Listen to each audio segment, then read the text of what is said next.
Hi, this is Grace Ellen Roca with the Realm Writers Mid-Atlantic, and welcome to The Building Blocks of Fiction. This is part 1 in a 9-part series detailing how to write great fiction.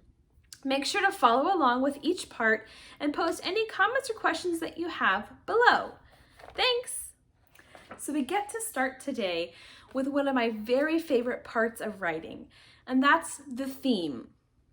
The theme is one of the most important and integral parts of your story, and so will separate your story from any old regular story. So the definition of the theme that we're going to be talking about here, just so we're all on the same page, is that the theme is the underlying message in the story, and it's shown in various ways throughout the story using plot, emotional character arc, and setting. So the theme can also be defined as a belief or idea. This belief or idea should transcend all cultural barriers and should be universal in nature. So when you have a theme that touches on something universal, something so integral to every human experience, regardless of the race or the language, it allows your story to touch so many more people. The theme of your story can also be the question that troubles your main character, or even the author. It could be the question that your main character is struggling to find out throughout the entire story. Now, it's important to note here that your theme is not the moral of the story. Not every story has to have a moral, but your theme might be answered by a moral in the story. So we're striving to write intriguing stories. These intriguing stories will really lead the reader to ponder different things about life, different themes that your character might be really struggling with. So this kind of separates what I like to call popcorn fiction from like a real emotional, hard-hitting fiction. And there's nothing wrong with popcorn, books. I love them. I read a lot of them. But then there are those books that really stay with you, and a lot of those books that stay with you really deal with some of these underlying themes that are universal to the human life, whether it's somebody living in America, somebody living in Australia, or somebody living in Hong Kong. Everybody deals with certain human things. So some examples of what a theme might be. It could be love, it could be friendship, it could be betrayal, it could be redemption, it could be forgiveness, it could be freedom or identity. So these are things that everybody deals with in different aspects or different ways, no matter where they are from. If you're writing a full-length novel, your novel will likely have multiple themes in it. So you have thousands of words to work out all of these different things. If you're writing a short story, you're really going to want to stick to one theme because you have a shorter amount of time and you really want to develop that well and make it really rich.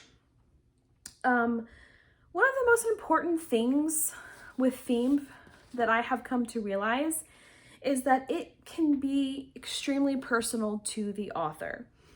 A lot of it will boil down to what you as an author believe, right? It can also deal with life experiences that you've had. It could deal with the adversity that you have faced head on, and sometimes that adversity that you wish you would have faced head on or that you wish you would have dealt with differently. I like to think of theme as kind of like a skeleton or a mannequin for your story. So once you have decided what you want to do for your theme, you can then move on to your plot and your different characters and your characters' emotional arcs. Now, the important thing with that is that you need to make sure that your plot, your setting, your characters all fit on that frame or that skeleton that you have already decided that you want. So a lot of times when you're trying to come up with a theme, it's really great to list a couple of themes and then think about some different story ideas that could go with each theme. Now, one thing I've noticed when I've taught this before is that sometimes it's hard to make your plot connect with your theme, because sometimes our stories can go, oh, well, this is going to be a great story and I want to go here and here and here with my character. And you have plotted out your story and then you look back and you say, oh, but that doesn't fit with my theme. So sometimes you have to go back and either change parts of your plot or revisit your theme to make your story match. Again, you have to make sure that the clothes, your story, all that stuff is going to fit on your right mannequin. So if you want your story to be about freedom, then your plot is going to have to bring your characters on a journey where they are fighting for their freedom. And if it doesn't, then you can just go back and adjust where you need to adjust. What I find is really helpful, and one thing that is universal also to writing, is that it's really great to involve other authors or writers into your journey, right? I do not write in a vacuum. I write with other authors and I love to be able to bounce ideas off of them. So normally if we were to have this class in person, then we would all go around and everybody would list what they want to do as their theme, and then we would talk about your story idea. And I would be able to ask you different questions to have you really think about if your story idea is going to fit with the theme that you want to do. And it's a really fun experience to do with a group of people. So since we're only doing this online, we'll have to do it in the comments. So if you want to comment on what your theme what you want your theme to be for your story and your story idea, I would love to hear that and brainstorm with you.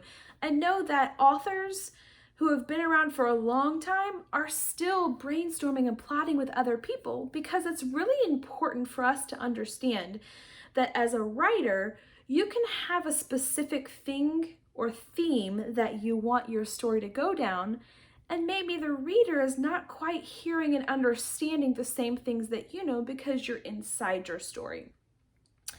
So your homework for today is going to be to list 3 or 4 themes and think about some different story ideas for you to create your story.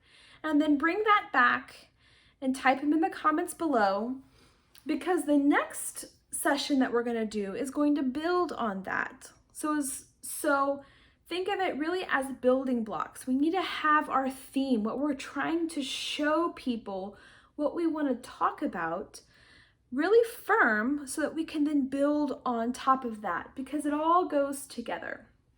So I wanted to end with just going over some different common themes and some popular fiction books that would fit under that. So sometimes I find that it's really important and helpful to have this idea of, oh yeah, I loved that book, and what was the theme of it? And then being able to boil the whole story down to finding that one theme. So I'm going to start with identity, and this is one theme that I personally like to write about a lot. It's the ever-present who am I. A lot of coming-of-age stories will fit into this category. So the first one I thought of was Percy Jackson, the Lightning Thief. So in this story, we have a young boy who doesn't know who his father is, and all of a sudden gets introduced into this demigod world, and his whole world is blown upside down, and he learns who he truly is. So the story is this story about him coming into his identity, and then you have the whole other series that talks about and is integral to him understanding who he is. So we also have the Lord of the Rings trilogy that deals with a lot of different characters coming to understand their identity and who they are. Harry Potter and the Sorcerer's Stone It's very similar to Percy Jackson, and we have this boy whose entire world gets blown upside down when he realizes that he is a wizard, and he's introduced into this whole new world that he knows nothing about and who he's actually very famous in.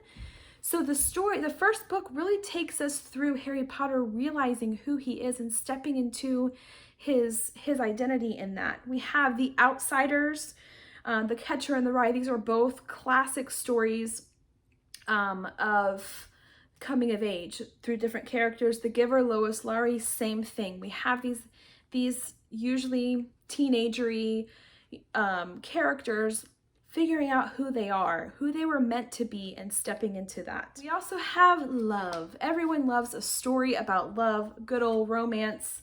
A Fault in Our Stars by John Green is a really great example of a love story. We also have Everyday by David Levithan. I don't know if I'm saying his name wrong or not. Then the classic Twilight by Stephanie Meyer. I mean, that's a huge romance book that really changed a lot of our society. And then Carve the Mark by Veronica Roth, another really great one that deals with romance and love and what that looks like. And there's all sorts of messy things that you can learn with that. Another one about love would be Sacrificial Love. So in the fourth Divergent book, Allegiant, we have this idea of one person sacrificing themselves for everyone. Harry Potter and the Deathly Hallows, again, book 7. It's a story about him laying down his life for the good of everyone else, so he can save everyone else. The Lion, the Witch, and the Wardrobe, again, another story. We have Aslan, who is demonstrating that sacrificial love for us. Also, The Giving Tree by Shel Silverstein, and just a classic children's book. And even though it's a children's book, it's a very deep, emotional book because you're seeing how this tree is giving of itself for someone else. So we have friendship. Friendship is a wonderful theme that is, again, universal to so many people. Wonder is a wonderful book about friendship, and it's messy, and you see friends betraying and backstabbing each other, and you learn how to be a good friend, and you learn why you should be a good friend. It's just a really great, emotionally impactful book that really deals with friendship so well. We also have Charlotte's Web, which is a classic story about a spider and a pig, and the spider loving his pig and trying to save the pig. That one could also maybe go under sacrificial love a little bit, but I think it's a beautiful story that shows the importance of friendship. We also have Harry Potter and the Sorcerer's Stone. Again, this is a great example of how a book can have two themes. So we also talked about how this book, one of the main themes was identity, but we also see the theme of friendship playing in this book with Ron and Hermione and Harry, and how important that group of 3 is for the entire rest of the series, and how much they lean on each other, and just the coolness between their friendship as they are growing and messing up and learning how to be friends. So another really great theme that I feel like I specifically write and identify a lot with is freedom. So this is going to specifically talk about freedom from the oppression from society. So you have a lot of YA books that will fit under this this theme. So Hunger Games is a really popular book that shows these people fighting against this oppressive society. Children of Blood and Bone is another really great example of that also kind of deals with racism, but it's a really great book that is showing how these different characters struggle through to beat the bad guy. Call of the Wild, another great classic book, and The Book Thief, just as an exercise. And you can do this with any book, but just think about the last book you read and think, if I boil everything down, what's the theme of that book? What's the question that the author is trying to answer, or that the main character is trying to figure out? This was so fun, and I really appreciate you spending this time with me. I'm excited to see what your stories are, and I'm excited to see the finished product. So thanks so much for tuning in. Have a great day.